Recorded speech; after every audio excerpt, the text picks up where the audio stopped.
Years ago in 2005, there was a woman named Naib Alvarez who lived in Bogota, Colombia, and she loved every aspect of life. She loved singing, dancing, and she loved art. And although she was a joyful woman, at the age of 21, Naib was found pregnant after being a victim of rape. And eventually, she was very much faced with the idea of abortion. She felt very pressured into it, and she didn't know which way to go. So she was deciding on whether she would give the child a life or to abort the child. And after months of prayer and thought, she realized that abortion isn't the answer, but adoption is. So eventually that she gave birth to a girl and gave that girl to a new family where that child would be brought into a Christian life and would be able to have a life of her own and to share the gospel. That young mom, Naib Alvarez, was my birth mom. I, Sage Renee Juliana Benkin, was brought from Bogota, Colombia to Minnesota a couple of months after being born. My family, whom I greatly love, have continued to support me and to encourage me to embrace my cultural traditions.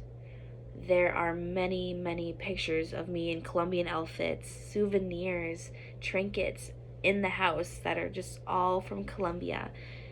And it's a great way to remind me of where I came from and who I am, and that I am a Colombian.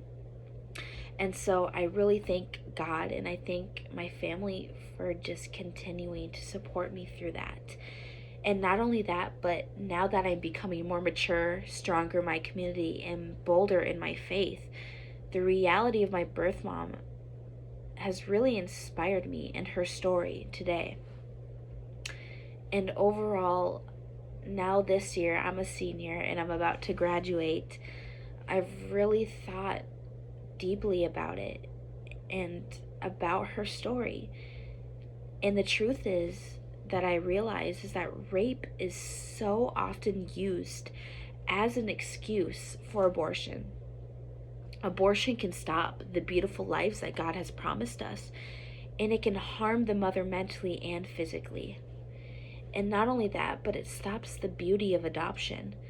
Instead of looking at abortion, what if we look into adoption, where kids can be brought into loving families, where kids can be brought to a family where they encourage them to expand their cultural beliefs, to let them take in God's presence and to live out the life that God has promised them.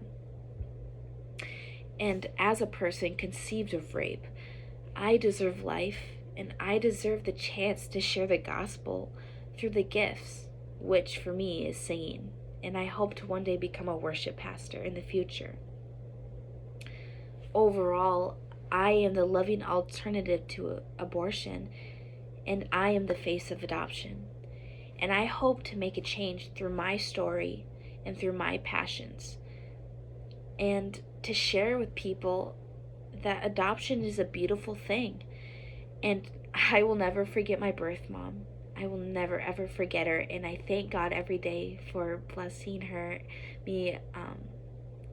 blessing her that she had the chance to, that this is not a mistake. No one is ever a mistake, and that I am brought into this life for a purpose. And so I encourage everyone to make a change, to share your story with people within Pro-Life Action Ministries and out of Pro-Life Action Ministries, because you never know how many people you can reach and what mothers you can touch. So God bless, and thank you for listening.